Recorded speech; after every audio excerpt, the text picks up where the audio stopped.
अच्छा बेटे, ये जो पार्ट 2 है इसमें थोड़ा वो आ गया था, तो अभी ये पार्ट 2 हो गया ब्रांचेस ऑफ अकाउंटिंग में, ठीक है।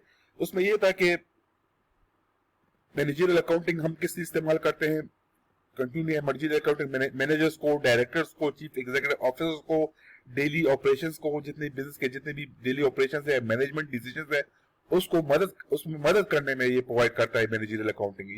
ये ठीक है। तो managerial accounting is done by managers, management in daily operations, ठीक है। इसका जो पर्पस ऑफ सेटिंग क्या है, the overall goals of the organisation, company के जितनी भी ओवरऑल गोल्स है, ओवरऑल ऑब्जेक्टिव्स है, उसको सेट करने में मैनेजरियल अकाउंटिंग मदद प्रोवाइड करता है मैनेजमेंट को, ठीक है। Planning for launching of new product, अगर कंपनी ने कोई नया प्रोडक्ट लॉन्च करना है तो उसको लॉन्च करने में भी मैनेजरियल अकाउंटिंग मदद प्रोवाइड करता है, असिस्ट करता है। न्यू प्रोडक्ट को मार्केट में इंट्रोड्यूस करने में मैनेजरियल अकाउंटिंग मदद प्रोवाइड करता है। मैनेजरियल डिसीजन मेकिंग में भी ये मदद प्रोवाइड करता है। जितनी भी डिसीजन मेकिंग है मैनेजरियल, बहुत सी मैनेजरियल डिसीजन मेकिंग है डेली के हिसाब से, ठीक है। फॉर एग्जांपल उनको पता होना चाहिए डिसीजन मेकिंग क्या है, कि they need to know the amount of money in the company's bank account. जो मैनेजर्स है, जो डायरेक्टर्स है, चीफ, उनको नीड टू नो, उनको पता होना कि अमाउंट ऑफ मनी है, कितना amount of money in the company's bank account. The types and quality of goods, types और quality of good in the company's warehouse, company के जो वेयरहाउस है, स्टोर है, उसमें क्वालिटी ऑफ गुड्स की क्या हालत है, क्वालिटी क्या है। And the amount payable to the specific creditors, या अब किसी भी क्रेडिटर्स को, इन्वेस्टर्स को, जिससे हमने लोन लिया है, कैश लिया, कर्जा लिया है, उसको हमने कितने बकाया जात या अमाउंट पेबल वापस करना है। अकाउंट पेबल, नोट पेबल की शक्ल में, इसको आप जरा देखें, account payable, note payable, liability है ये। जो क्रेडिटर्स, इन्वेस्टर हमें कैश प्रोवाइड करता है लोन की शक्ल में, तो ये हमारे लिए एक लाइबिलिटी बच जाती है। कैश तो आ गया, लेकिन आपने इसको वापस भी करना है, इस लाइबिलिटी को, जिससे हमने कर्जा दिया, लोन दिया, ठीक है ना।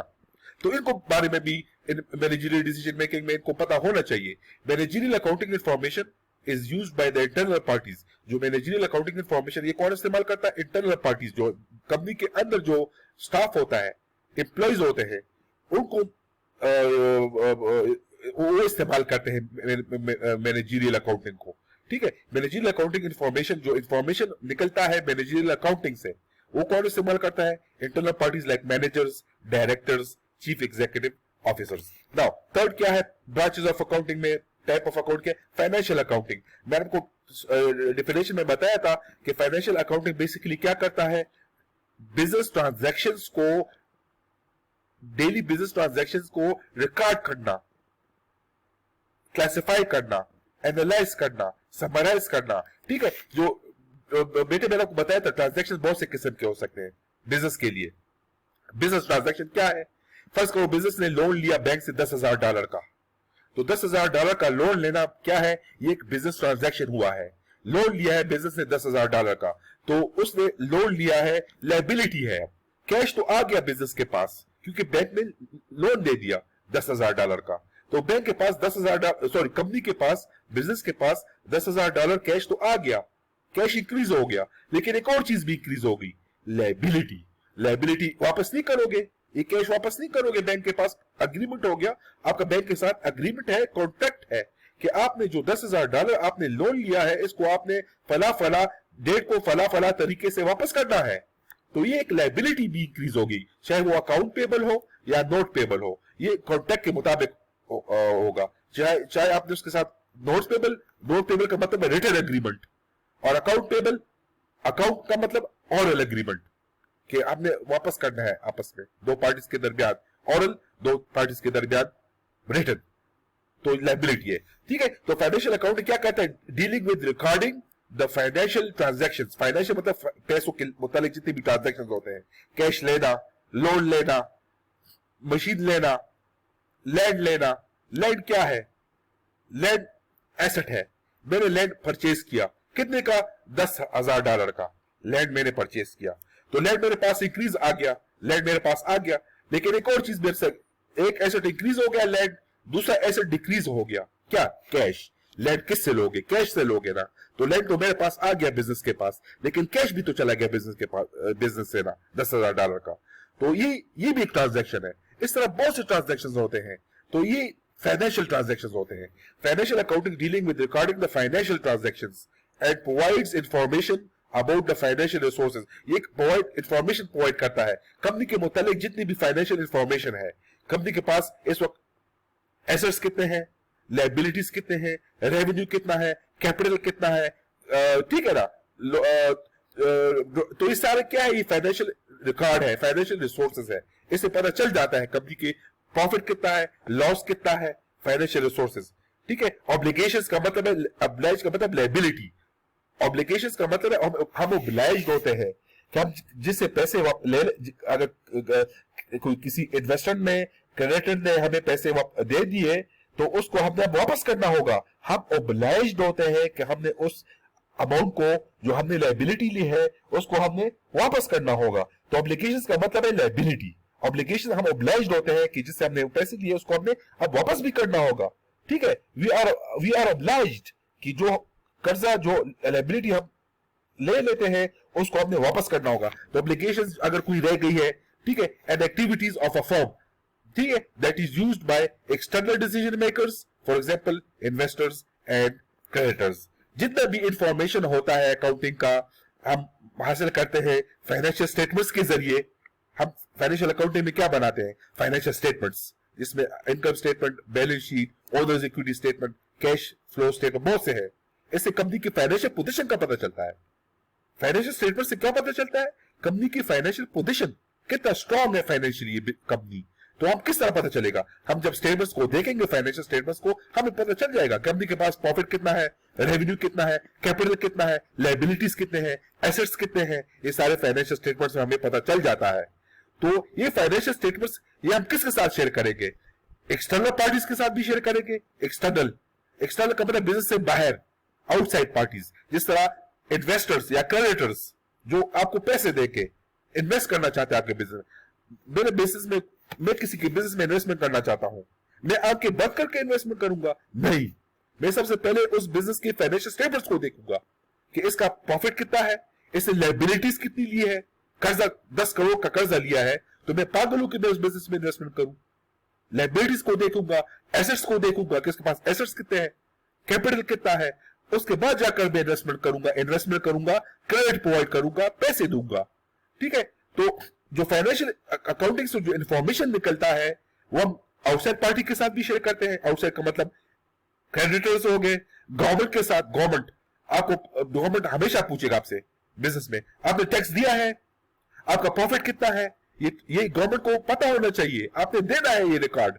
तो ये हम उनके साथ भी शेयर करते हैं। आउटसाइड पार्टीज गवर्नमेंट हो गया, इन्वेस्टर्स हो गए, और इनसाइड पार्टीज, जिस तरह इनसाइड पार्टीज का मतलब एम्प्लॉइज के साथ, मैनेजर्स को पता होना चाहिए कि आपका प्रॉफिट है कितना है, रेवेन्यू कितना है, कैपिटल कितना है। स्टाफ को पता होना चाहिए कि आपका प्रॉफिट कितना है, रेवेन्यू कितना है, कैपिटल कितने हैं, एक्सपेंसेस कितने हैं। तो आउटसाइड पार्टीज के साथ भी शेयर करते हैं इन्फॉर्मेशन को फाइनेंशियल अकाउंटिंग का, और इनसाइड पार्टीज के साथ भी शेयर करते हैं फाइनेंशियल अकाउंटिंग का, ठीक है ना। प्लीज इसको जरा, बहुत आसान, इस पर कोई मुश्किल नहीं है। फोर्थ क्या है, कॉस्ट अकाउंटिंग। कॉस्ट नाम से जाहिर है ये वो ब्रांच है अकाउंटिंग का जिसमें हमें पता चलता है कि एक प्रोडक्ट के ऊपर हमारा कॉस्ट कितना आया है। Cost, for example unit cost of a product. एक प्रोडक्ट को पर यूनिट कॉस्ट का मतलब है एक यूनिट कॉस्ट। एक मार्कर है, फॉर एग्जांपल मार्कर की कीमत है 20 रुपए, ठीक है, 20 रुपए। तो इस मार्कर की कीमत को मैं 20 रुपए क्यों रखा मैंने, इसकी कीमत इसलिए मैंने 20 रुपए रखा कि इसका जो बनाने की खर्चा है या पर यूनिट कॉस्ट है इस एक मार्कर की, वो 15 रुपए है। इसके जो प्लास्टिक है, इसमें जो इंक है, इसमें जो कैप है, जो सब कुछ मिलाकर इसके ऊपर मेरा कितना कॉस्ट आया है, 15 रुपए। तब जाकर इसकी कीमत रखूंगा 18 रुपए या 20 रुपए। उसी कीमत में 12 रुपए तो नहीं रख सकता ना। जो पर यूनिट कॉस्ट है 15 रुपए है, उससे मैं कम तो नहीं रख सकता ना, तुम्हें तो नुकसान में आ गया। पर यूनिट कॉस्ट अगर 15 रुपए है, एक यूनिट को बनाने पर या एक मार्कर को बनाने पर मेरा 15 रुपए आया, तो इसकी जाहिर बात है उसको मैं प्रॉफिट प्राइस में लूंगा, तो मैं 18 रुपए पे भेजूंगा उसको, 3 रुपए का मुझे फायदा होगा एक उसमें। तो इस एक यूनिट को अगर मैंने पर यूनिट कॉस्ट मालूम कर दिया, इस तरह कंपनी में जितने भी मार्कर्स प्रोड्यूस हो रहे हैं, 10,000 यूनिट प्रोड्यूस हो रहे हैं, तो उस 10,000 यूनिट की मैं प्राइस रखूंगा 18 रुपए। तो एक यूनिट कॉस्ट को मालूम करूंगा, सारों का पता चल जाएगा, ठीक है। तो कास्ट अकाउंटिंग बेसिकली क्या करता है, आपके बिजनेस के जितनी भी पर यूनिट कास्ट है उसको मालूम करता है और आपके कॉस्ट को कंट्रोल करता है। आपके बिजनेस के जितनी भी कॉस्ट है, बहुत ज्यादा कॉस्ट होता है बिजनेस के, उसको भी कंट्रोल करने में मदद प्रोवाइड करता है क्या, cost accounting. This field of accounting is concern with the determination and control of cost. Cost वो क्या करता है, कंट्रोल करता है। कंपनी की जितनी भी कॉस्ट है उसको कंट्रोल करता है। For example, to know the per unit cost of business activities, पता होना चाहिए ये कॉस्ट अकाउंटिंग बेसिकली क्या करता है, पर यूनिट कॉस्ट को मालूम करता है जितने भी बिजनेस के प्रोडक्ट है, एक्टिविटीज है। And manufacture products and interpreting the cost data and interpreting those cost data. ठीक है बेटे, बेटे खफाना, मेरा थोड़ा सा जुकाम है तो प्लीज मेरे साथ गुजारा करें, ठीक है। तो ये फिर बोलता हूं, this field of accounting is concern with the determination and control of cost. For example, to know the per unit cost of business activity and manufacture products and interpreting the cost data. For example, in the manufacturing of a table, for example एक बहुत अच्छा example दिया है, एक table को मैं मेज को मैं मैन्युफैक्चर करना चाहता हूं। 3 business activities are involved, इसमें 3 business activities are involved. First, cost of raw material, खाम माल, cost of wood, लकड़ी, wood, cost of raw material कितना है, 500 रुपए, ठीक है। सैलरीज ऑफ लेबर, उस मेज को कौन बनाएगा, मजदूर बनाएगा ना, तड़कार बनाएगा इसको ना, मेज को, उसकी क्या सैलरी है, 300 रुपए। फैक्ट्री ओवरहेड, मतलब फैक्ट्री में जो काम कर उसके ऊपर एक खर्च आता है मेरा, वो कितना है, वो भी मैं इसमें डालूंगा, 200 रुपए। Total unit cost of a table कितना आ गया, 1000 रुपए। एक मेज को बनाने पर मेरा कितना खर्चा आया है, 1000 रुपए, जिसमें रॉ मटेरियल की कीमत 500 रुपए, लेबर को मैंने कितना दिया, 300 रुपए। फैक्ट्री ओवरहेड, उसमें मैंने मशीन लग गया, बिजली लग गया, फला चीजें लग गई, तो बिजली वगैरह, मशीन वगैरह लग गया मेरा, तो उस पर 200 रुपए आ गया। तो टोटल यूनिट कॉस्ट कितना, 1000 रुपए। तो मैं इस मेज की कीमत 1000 रुपए से ज्यादा लगाऊंगा। पर यूनिट कॉस्ट एक मेज की कितनी है, 1000, तो मैं इसकी कीमत कितने लगाऊंगा, 1200 रुपए लगाऊंगा। 1200, 1500, 2000, अब 800 रुपए तो नहीं लग सकता ना, मेरा तो नुकसान हो जाएगा ना। तो इस तरह इससे पता चल जाता है total per unit cost of a table. इसके मुताबिक मैं प्राइस सेट करूंगा अपने प्रोडक्ट का। Deciding in advance about the cost of various products that the company is going to manufacture. Advance में पता चल जाता है कि एक यूनिट पर मेरा कितना कॉस्ट आएगा, एडवांस में मैं इसमें मालूमात करता हूं। मैन्युफैक्चर को, एक यूनिट को, एक प्रोडक्ट को मैन्युफैक्चर करने पर मेरा कितना कॉस्ट आएगा। कॉस्ट अकाउंटिंग इसमें मदद प्रोवाइड करता है। कॉस्ट अकाउंटिंग क्या करता है, एडवांस में मालूमात देता है आपको कि एक प्रोडक्ट, जाहिर बात हम कर सकते हैं ना, अभी आपको पता चला कि मैं इसको बनाने पर मेरा कितना खर्चा है, इस तरह बहुत से प्रोडक्ट्स को बनाने पर मेरा कितना कॉस्ट आएगा, ये कॉस्ट अकाउंटिंग डिटरमिन करता है, प्रोवाइड करता है इसमें। लास्ट वन क्या है, इंटरनल ऑडिटिंग। ये भी ब्रांचेस ऑफ अकाउंटिंग है। ये इंटरनल ऑडिटिंग का मतलब है इंटरनल, कंपनी के अंदर जो ऑडिटिंग हम करते हैं, मालूमात करते हैं, जांच पड़ताल करते हैं फाइनेंशियल रिकॉर्ड्स की। ये अक्सर आप एग्जांपल देते हैं, ऑडिटिंग हो रही है, इंटरनल ऑडिट हो रहा है। एग्रीकल्चर में भी अक्सर इंटरनल ऑडिट, बाहर से लोग आते हैं या जो कंसल्टेंट्स बाहर से आते हैं या गवर्नमेंट से आते हैं, वो ऑडिट करते हैं आपके रिकॉर्ड का कि आपने फाइनेंशियल ट्रांजैक्शन में कोई रिकॉर्ड में गलती तो नहीं की, आपने फाइनेंशियल स्टेटमेंट्स में गलती तो नहीं की, आपने प्रॉफिट को गलती से तो नहीं मेंशन किया।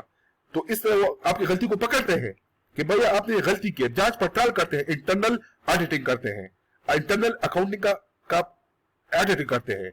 Internal auditing is the study of internal control structure and evaluation of efficiency of many different aspects of the company operation। और आपकी कंपनी की एफिशिएंसी को भी मालूम करते हैं कि आपके जो रिकॉर्ड है, आपका जो फाइनेंशियल रिकॉर्ड है, आपके जो फाइनेंशियल स्टेटमेंट है, for example income statement, profit आपने गलत डाल दिया, उसमें आपने एसेट्स गलत लिख दिए, आपने एक्सपेंसेस गलत लिख दिए, आपने कैपिटल गलत लिख दिया, आपने रेवेन्यू गलत रिकॉर्ड किया हुआ है। तो जो ऑडिटर्स होते हैं वो आकर इस गलती को ट्रेस करते हैं, निकालते हैं, उसको सही करते हैं, इसको रेक्टिफाई करते हैं। जो इंटरनल ऑडिटर्स होते हैं वो आकर जांच पड़ताल करते हैं आपके रिकॉर्ड्स के, फाइनेंशियल रिकॉर्ड्स के, आपके सिस्टम के, इंटरनल सिस्टम के जो अकाउंटिंग सिस्टम है उसको जांच पड़ताल करते हैं और उसको सही करते हैं, रेक्टिफाई करते हैं। तो हम बाहर से भी लोग को हायर कर सकते हैं, हम ऑडिटर्स को, कंसल्टेंट्स को हायर कर सकते हैं कि आप जाकर हमारे लिए क्या करें, हमारे बिजनेस के लिए ऑडिटिंग करें कि हमने कोई गलती तो नहीं की, इस रिकॉर्ड में कोई गलती तो नहीं है। तो इसमें फिर वो देखते हैं। ठीक है बेटे, तो ये ब्रांचेस ऑफ अकाउंटिंग बहुत आसान है, इसको आप एक नजर देके इंशाल्लाह नेक्स्ट क्लास पे वो करेंगे। थैंक यू वेरी मच, शुक्रिया।